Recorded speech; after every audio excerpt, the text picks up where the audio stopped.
একের পর এক মানবিকতার নজির স্থাপন বীরভূম জেলা সভাধিপতি কাজল শেখের ফের মানবিক মুখ লক্ষ্য করা গেল বীরভূমের সাঁইথিয়ায়। গতকাল সন্ধ্যায় বীরভূমের মুরারি থেকে নিজের ব্যক্তিগত কাজ সেরে ফিরছিলেন বীরভূম জেলা পরিষদের সভাধিপতি কাজল শেখ।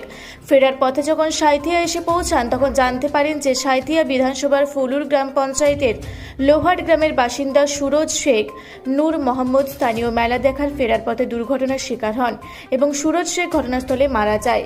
নূর মোহাম্মদ বর্তমানে আশঙ্কাজনক অবস্থায় রয়েছে। তার পরিবারের আর্থিক অবস্থার সংকটজনক হওয়ায় সুচিকিৎসার ব্যবস্থা করতে পারছে না।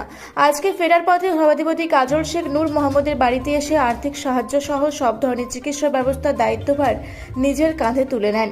আগামীকাল থেকে বোলপুর মহকুমা হাসপাতাল এবং পরবর্তীতে উন্নত মানের চিকিৎসার সব রকমের ব্যবস্থা করার সব রকম সাহায্যের আশ্বাস দেন জেলা সভাধিপতি কাজল শেখ।